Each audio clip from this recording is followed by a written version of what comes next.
لقد كان في قصصهم عبرة لأولي الألباب ما كان حديثا يفترى ولكن تصديق الذي بين يديه وتفصيل كل شيء وهدى ورحمة لقوم يؤمنون.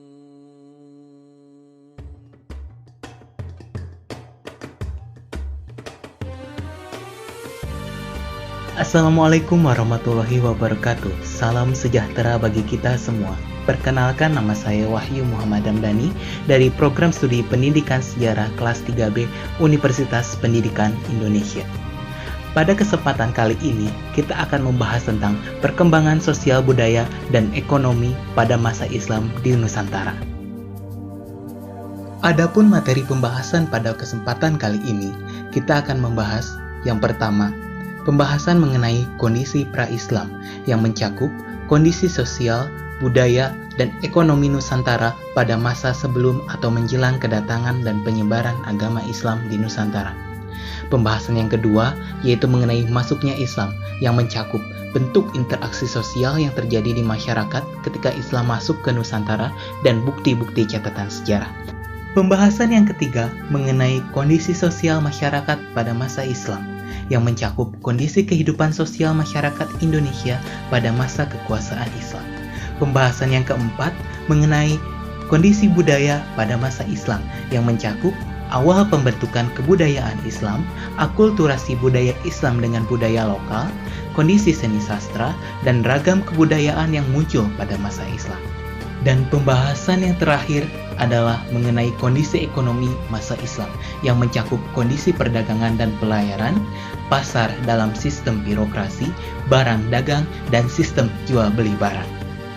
Langsung saja pada pematerian yang pertama mengenai kondisi sosial budaya dan ekonomi sebelum penyebaran Islam. Terdapat 4 poin penting yang dapat menggambarkan kondisi sosial budaya dan ekonomi sebelum penyebaran Islam. Yang pertama, teori Branded dan Hackern mengatakan bahwa sejak masa prasejarah, nenek moyang bangsa Indonesia sudah mengenal budaya yang tinggi. Yang kedua, sebelum kedatangan Islam, di Indonesia sudah terdapat struktur pemerintahan, beraneka ragam suku bangsa, sistem ekonomi, dan sosial budaya. Poin yang ketiga, pada awal kedatangan Islam, keguncangan politik di pemerintahan sedang memuncak dan berimbas pada kondisi ekonomi dan sosial budaya masyarakat. Dan poin yang terakhir adalah bahasa yang digunakan oleh masyarakat di Nusantara cenderung menggunakan bahasa daerah masing-masing. Namun, eksistensi bahasa Melayu sudah mulai terlihat pada masa ini. Pembahasan yang kedua mengenai periodisasi kedatangan Islam di Nusantara. Menurut Van der Kolk, jauh sebelum abad ke-15 dan 16, selama berabad-abad orang Arab sudah berdatangan ke Hindia Belanda atau Nusantara. Tercatat pula penjelajah Arab yang terkenal, yaitu Ibnu Battuta, pernah singgah selama 2 bulan di tahun 1347 Masehi untuk menunggu perubahan cuaca di masa musim hujan. Pada saat singgah yang bersangkutan, bertemu dengan sejumlah teman sebangsa dan seagamanya.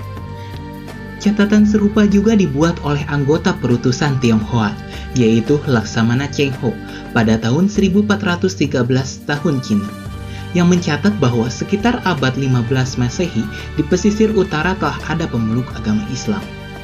Berdasarkan analisis para sejarawan terhadap bukti sejarah kedatangan Islam di Nusantara, dapat disimpulkan bahwa secara garis besar masuknya Islam ke Nusantara dikelompokkan dalam 3 periode waktu. Periode pertama diperkirakan berlangsung pada akhir abad ke-1 atau 7 Masehi. Rombongan ini berasal dari Basroh. Ini terjadi pada zaman kaum Syiah dikejar oleh Bani Umayyah. Menurut catatan sejarah, terdapat 100 orang pendakwah tiba di Perlak, Aceh. Periode kedua diperkirakan berlangsung pada abad ke-6 atau 13 Masehi. Rombongan ini dipimpin oleh Said Jamaluddin Al-Akbar Al-Husaini. Anggotanya merupakan anak cucu beliau sendiri, sebanyak 17 orang dan tiba di Gresik. Dan periode yang ketiga diperkirakan berlangsung pada abad ke-9 atau 16 Masehi. Rombongan ini terdiri dari 45 orang ulama keturunan Muhammad Sahib Mirbat yang berasal dari Tarib Hadramaut. Masuk pada pembahasan yang ketiga, yaitu mengenai kondisi sosial masyarakat Nusantara pada masa kekuasaan Islam. Pada masa kekuasaan Islam, lapisan masyarakat terbagi menjadi 4 golongan utama. Yang pertama, golongan raja-raja dan keluarga raja. Golongan ini mencakup raja besar atau maharaja, raja daerah, dan keluarga para raja. Biasanya mereka bertempat tinggal di istana ataupun keraton.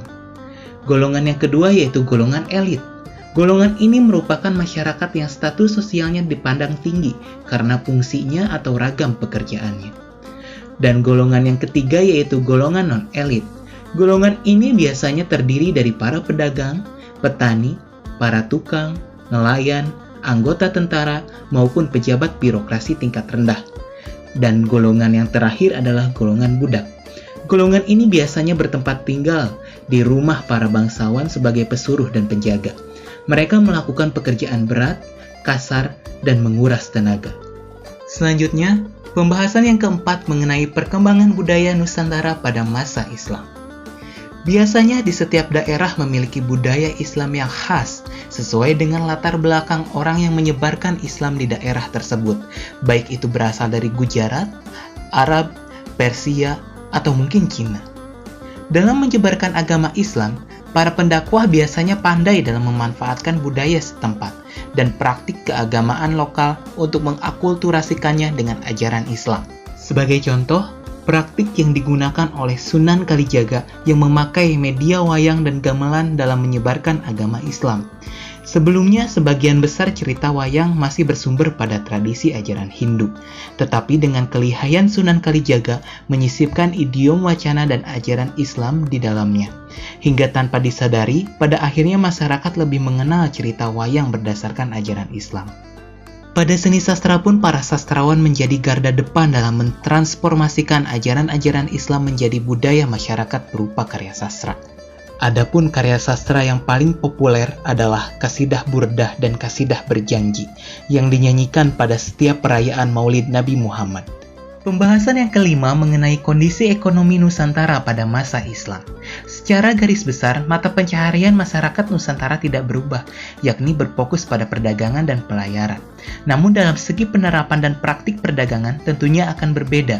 Pada masa Islam, nilai-nilai dan kebijakan yang mengatur masalah perdagangan berdasarkan pada ajaran Islam.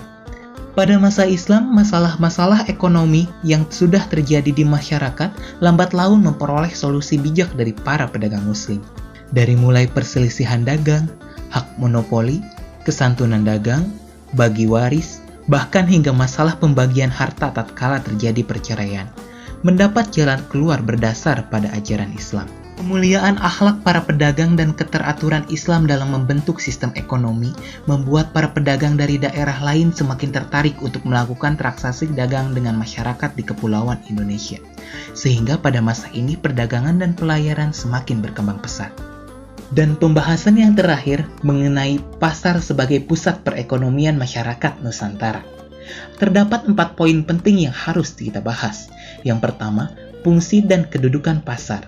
Pada masa Islam, keberadaan pasar sangatlah diperhatikan, karena pasar berperan sebagai sumber pendapatan bagi raja dan keluarga raja, serta bangsawan dan para golongan elit.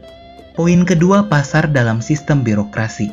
Seringkali pasar bergantung pada konsesi-konsesi serta jaminan-jaminan perlindungan para penguasa. Poin ketiga, komoditas barang. Barang dagang terbagi menjadi 2, barang luar negeri seperti kapur barus, mutiara, perkakas, dan sebagainya, dan barang dalam negeri seperti minyak, mentega, dan rempah-rempah. Poin yang terakhir adalah sistem jual beli. Masyarakat pada masa ini masih banyak yang melakukan tradisi barter. Namun menurut Tom Pires, di beberapa tempat sudah berkembang proses transaksi dengan mata uang. Sekian yang dapat saya sampaikan. Mohon maaf apabila banyak kekurangan. Wabillahi taufiq wal hidayah. Wassalamualaikum warahmatullahi wabarakatuh.